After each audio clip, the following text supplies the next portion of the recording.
Hello everyone, welcome back to another video. तो आज से स्टार्ट करेंगे क्लास 8 साइंस का चैप्टर नंबर 1 जो कि है क्रॉप प्रोडक्शन एंड मैनेजमेंट। तो चलिए शुरू करते हैं। देखिए, जितने भी लिविंग ऑर्गेनिजम्स होते हैं उन सभी को फूड की जरूरत होती है।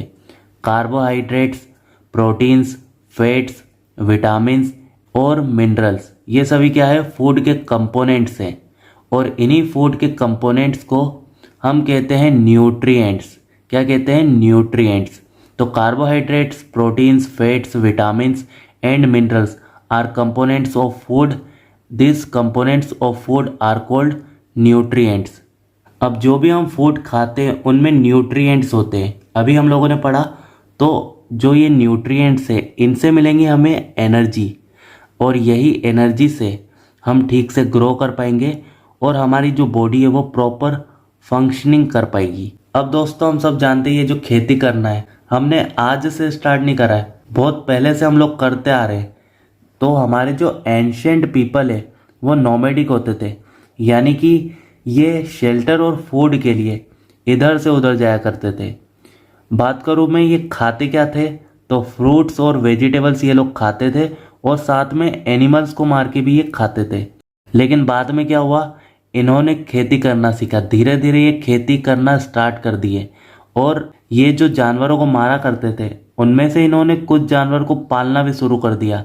यानी कि इन्होंने खेती करना तो स्टार्ट करा ही, साथ में जानवरों को भी पालना शुरू कर दिया। अब देखो, एग्रीकल्चर मतलब agriculture is the practice of growing crops and rearing animals for food and other products. तो एग्रीकल्चर प्रैक्टिस है क्रॉप्स को ग्रो करने की और एनिमल्स को पालने की, ताकि हमें फूड और अदर प्रोडक्ट्स मिल सके। अब इसके अंदर अलग अलग तरह की एक्टिविटीज़ आती है, जैसे कि growing crops, rearing livestock, irrigation, soil management, use of modern technology to increase food production.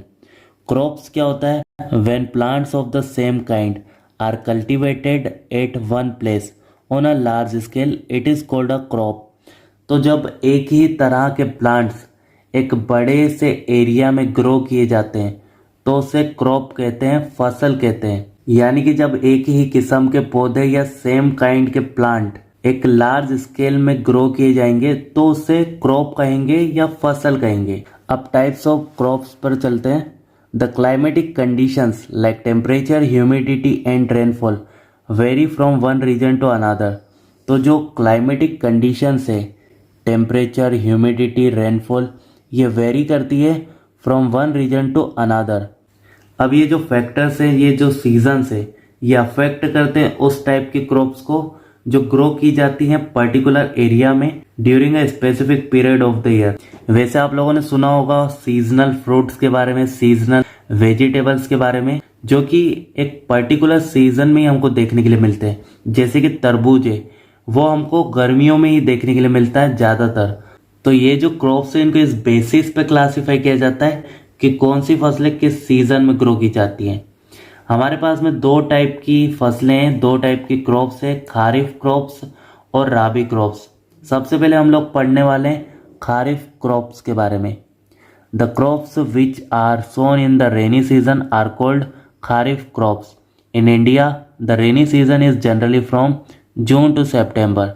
जो रेनी सीजन है वो इंडिया में रहता है जून से सितंबर तक, और रेनी सीजन में ही ये जो क्रॉप्स है, खारिफ क्रॉप, ये बोई जाती हैं, है ना।